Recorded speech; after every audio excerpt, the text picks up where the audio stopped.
I've got it, now you can too. It's the effing audacity. Now in a can. Hello, my name is Renee Maxine Haas, and this is the Effing Audacity. Today we're joined by Kath. Kath is from Costa Rica, and she has this incredibly inspiring and courageous story about being a foreign exchange student in Germany, not knowing English or German, learning both on the fly. Kat is living in Costa Rica. She is studying for tropical biologist, and she's 21 years old. She's hearing about this student exchange program. She starts asking around about it. Tell us, what were you asking about and where did it lead to? Well, since I was a child, I always want to be a traveler. So, as I am coming from a middle class family, my family always told me, Kat, don't dream that far away. Don't try to get that high because the fall is going to be very hard. So they always tried to convince me that traveling was not a lifestyle for us, but I always want to believe that I could make it work for me. So when I was in the university, that was in my third year of biology, I just read in one of the birds in the school that the school has an student exchange with a university of Germany in Ulm. So I start asking to my friends, like, do you know about this student exchange? And they start telling me, like, Kat, don't even ask about it because you don't speak English. And I was like, well, I just want to know how does it work? How can I apply for it? And I have the time to study English, so it could be a motivation for me to study English and also to travel and to study at the same time. So I see it like an opportunity for me, but I knew that I didn't speak English at that time. So I keep asking for it, and suddenly one of the person in charge of the program, he gave me the form. So I just filled the form, and at that time, actually, I left Costa Rica because I was planning to do backpacking in Central America for 3 months. Just thinking about the process, how to do it, but in my mind, I thought that I was going to be rejected because supposedly they should give me an interview in English. And of course, I will not pass it because I didn't speak English at that time. So I took my backpack and I started traveling to Guatemala. When I got there, it was Christmas time. So at that time, I didn't use a cell phone.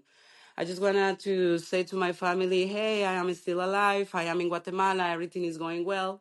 And when I went to the internet cafe and I opened my email, the first thing that popped up was the congratulations, you got the scholarship to go to Germany. And I was like, oh, I am in trouble now.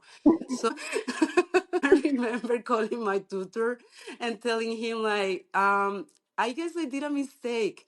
And he was like, Kat, what did you do? And I was like, well, remember that I was asking about the student exchange to Germany? And he was like, well, you cannot apply for it because you don't speak English. And I was like, well, guess what? I did it. And they gave me the scholarship. And he was like, what? And I was like, yes, that was my mistake. And he was like, well, now you have to confront your own mistake because you will have to go to Germany. And I was like, no, please not. Help me with that. I am in Guatemala at this moment. I don't have a ticket to go to Costa Rica. So please, I cannot go to Germany. This is gonna be too much for me. I don't speak English. I don't speak German. And he was like, figure it out. And I was like, uh-oh. So at that moment, it was Christmas time, New Year's Eve time. So there were no plane tickets available. There were not bus tickets available. So I had to come back to Costa Rica in the way that I could. I remember that I was taking chicken buses, like, I don't know, rides with people that I didn't know because they were like, well, I just need a ride and this is the option. Let's take it. So it was kind of a dangerous way to come back to Costa Rica. But as I feel the pressure that I have to go to Germany, I was like, just let's do it. Everything is going to be fine. Just think positive and everything is going to be fine. If the universe is opening this door for you, well, it's because you have to cross it and go and see what is there. So that was basically what I did. I came back to Costa Rica. I did all the visa process, and in less than a month, I was in Germany. in a very cold winter, just thinking about why did you did this to yourself, because it was a cultural shock, but also, I don't know, everything happened so quickly that I could not digest what I was doing until I got there to the very cold winter, and I was like, oh my gosh, I am in Germany and this is cold and this is not my environment. I don't speak the language. So at the beginning was a very difficult situation for me. I will say that it makes me grow a lot and to know myself a lot, because I was pushed to be in a situation, in a place that I could not feel in my comfort zone at all. And when you are of your comfort, when you are out of your comfort zone, you grow a lot because you are pushed to know yourself in the most difficult situations and conditions. So that's what happened to me basically in Germany, because I have to learn the language as quickly as possible because I love to talk. I am an extrovert person, so I need to communicate. And nobody speaks Spanish there. So I was like, well, if I don't speak English, the way here will be to speak German. And it was a very tough moment in my life, but I really appreciate that I could take the opportunity because it changed everything for me. It opened my eyes completely to a panoramic view. I was just watching in front of me, and suddenly I have a panoramic 360 view. And after that, I guess I could not be the same cat that it was before the trip, not just because of the language, of the cultural shock, or all the experiences that I lived there. You see life totally different after. It's such an incredible growth opportunity when you put yourself so far out of your comfort zone. It's like changing layers in your deeper deeper self. It's not just the your outer skin, is your deeper skin. Like everything changed, but from your deeper self. That's Yeah, how I felt after that experience. absolutely. It gets to your core, the essence of who you are and what your values are and what you believe about the world.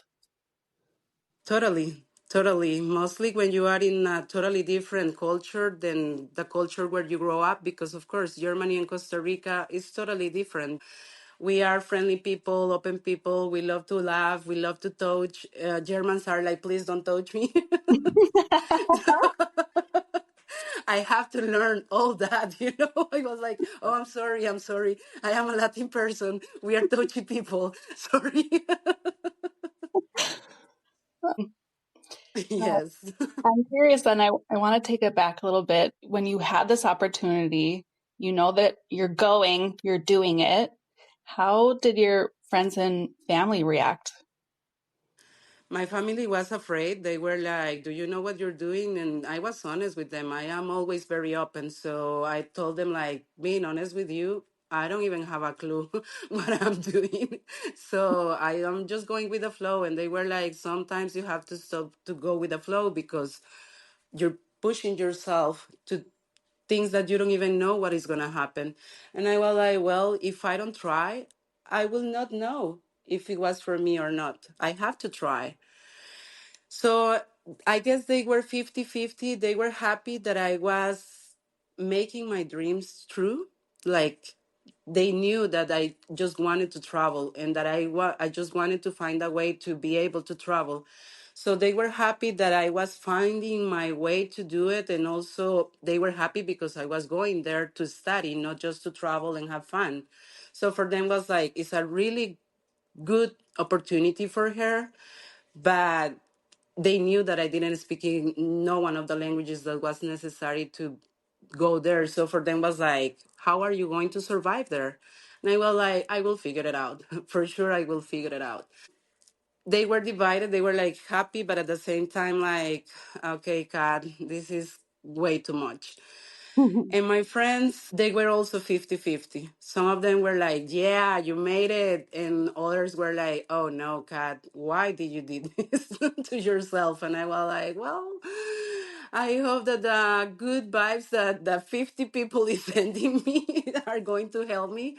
Because, of course, I was also 50-50. I was 50 happy and 50 like, oh my gosh, I'm going to Germany. Oh.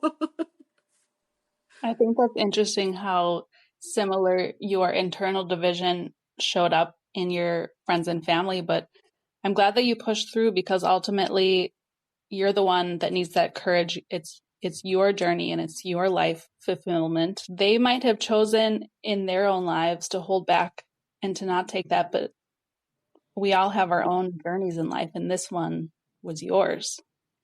Yeah, as you did, for sure you had the same kind of reactions or comment from your family and friends when you decided to do your trip. People is always like, why? Why are you doing this? Why you don't stay where you are? You're fine. And it's like, well, because I have an internal thing that is telling me just move, just go, just try. You have to ignore anything else, ignore other people's fears, and Yes, don't take that in. that's that right word.